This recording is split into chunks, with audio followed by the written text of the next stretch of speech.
couple of sneak peeks on things that are going on in the house, and because yeah, I did pull the spinach plants in because they were not doing well, as you can see. I've tried to up pot them. Hopefully they will grow and cooler in the house. Yes, you can do that. I have another thing of romaine lettuce planted so that hopefully we will have more lettuce in the house cooler. This is one of the oreganos. This is a Greek oregano, I think. Let me double check myself because, again, migraine. I will tell you the wrong thing and not even mean to. There's still a mess of things going on. It's, since we've put the greenhouse, everything out in the garden, so, bear with me. Guys, this really worked. Remember we did the experiments? These are the lemons. I'm going to transplant them hopefully this week. See what happens. We may grow lemon trees from seed. Who knows? And this, I forgot what it is. I think it's celery. I can't remember, but it's growing, so we're leaving it be.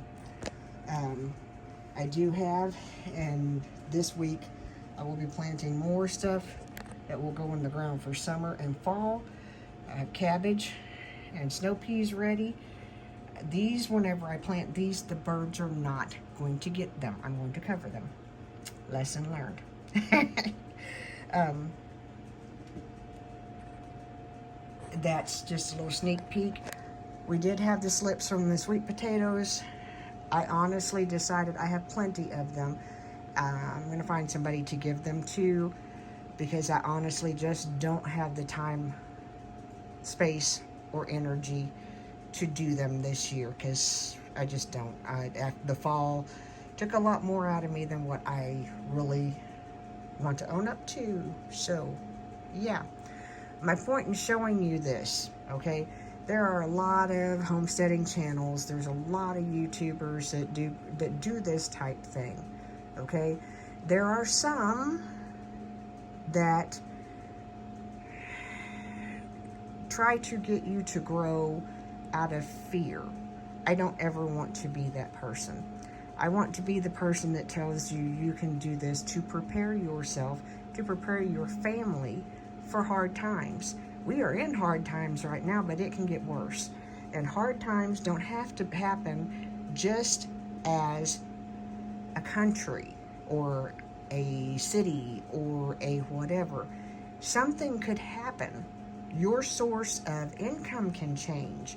Your source of, like I felt, if I had a job,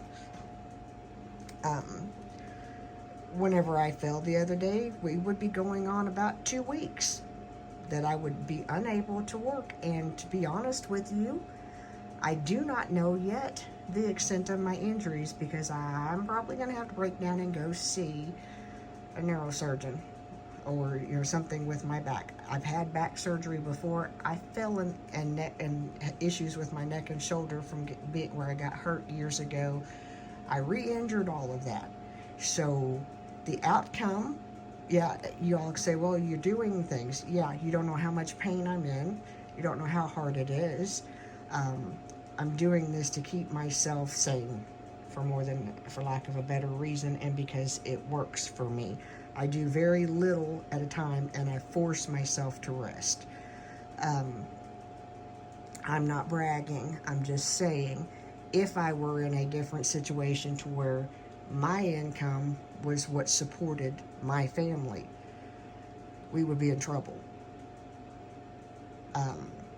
The same with, it could happen. You could get a diagnosis tomorrow that could change your life forever. My father, for example, was ready to retire when cancer came back into his life. So kind of keep that in mind. Don't focus so much on preparing out of, I watched a video the other day, I believe it was Rain Country, and Heidi was talking about that we do things out of fear that we don't really realize that we do. And she made some very valid points. Like for instance, like carrying house insurance, car insurance, life insurance, all of that stuff. We do that. That can be fear motivated, because the chances of you ever really needing to use your homeowner's insurance or your car insurance or whatever, statistically speaking, it may or may not happen, but you're still paying it. Now, I'm not saying don't have car or home insurance, because I think it's a good idea. I think life insurance is a good idea. However, I also think having things, preparing for yourself and for your family, are just as equally important and just as equally good. Okay? You are stewarding your family in a positive direction. And yes, I'm looking at these little seedlings and I'm grinning like a silly person. I'm sorry. This has made me very happy that they have come up so quickly. And looks like most everything germinated. See, I direct sowed my peas. I learned I don't have to do that. I can start them indoors and then transfer them outdoors. That makes me happy. And like I told you, there's some marigolds that are just drying. You hear the dehydrator in the background. It has been working its little self for probably a week or so now. Dehydrating the early things that have come in. The last lettuce that I harvested that we didn't eat before it went bad, nobody was going to eat it. So I threw it in the dehydrator. It's going to go ground up. It's going to go in with our greens, and it'll go into smoothies. Do you see what I'm saying? How you can use the things that you grow, or even what you get at the grocery store. If your vegetation or vegetables, fruits, or whatever are starting to hit the date of, we got to do something with this. Yeah, do something with it. Either consume it or preserve it. Freeze it. If you don't have a lot of freezer space like me, that's why I dehydrate so much. A lot of people are going towards, what are they called? Freeze drying. That may or may not be on the radar. I'm not sold completely on freeze dried food, the taste and things of that nature. Personal preference. Do I recommend learning how to do it? Absolutely.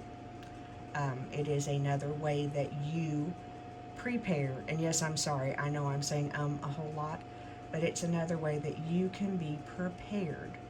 This is not about zombies, apocalypse, anything like that. This is about securing food and things for your family, so that you have things, you have this stuff, you have these means. It may not be, tonight we're having pinto beans for dinner, cornbread, onions, that's, that thing. Maybe some fried potatoes. It depends on how much my brain will let me function. And this is the second video that I've done today, so we're working towards being done for the day, and I've got to clean up the kitchen and load the dishwasher and all that neat stuff, where I've been cutting onions to dehydrate.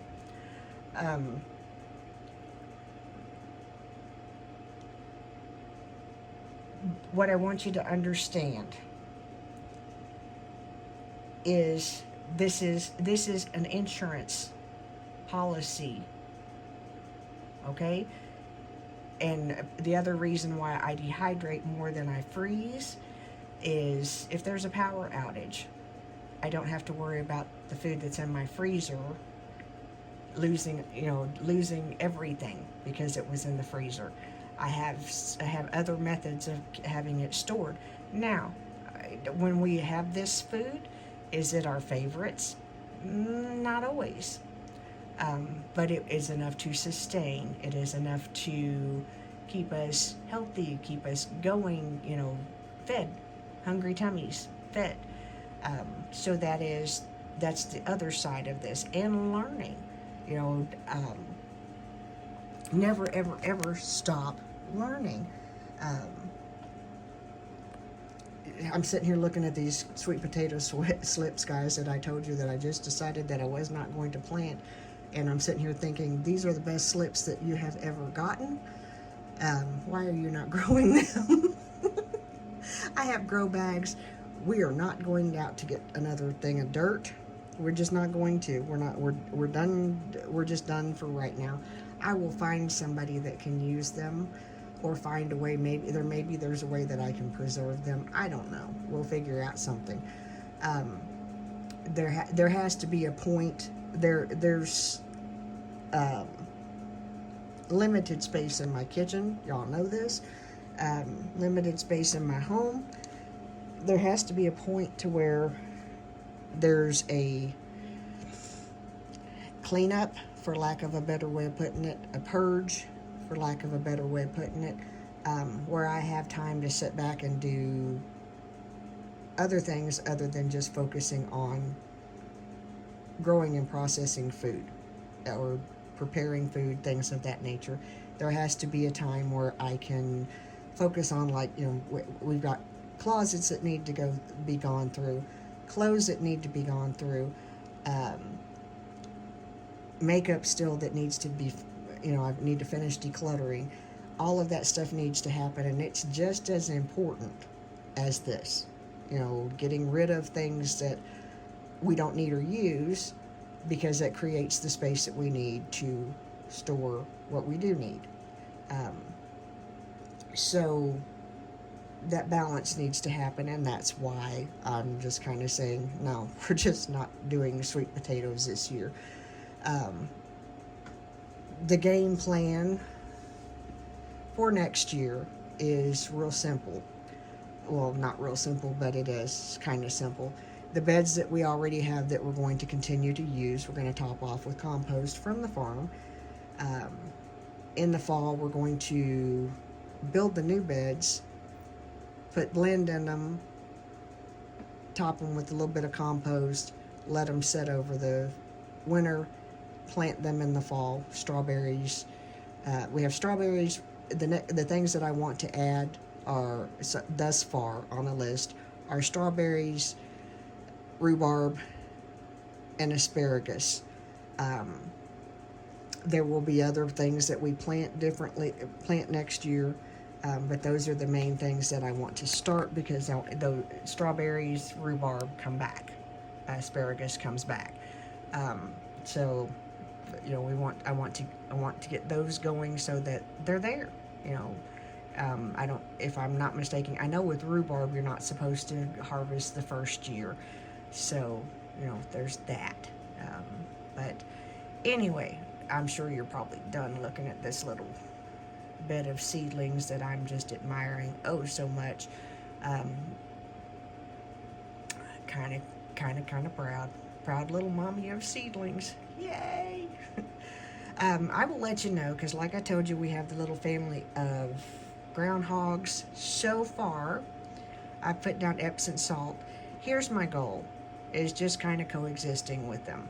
Okay, I don't want to. The state of Kentucky is really, I'm really disappointed at this point in time with the law that says that I cannot simply trap the family, because that's what it is a little groundhog family. I cannot trap them and relocate them to a better area.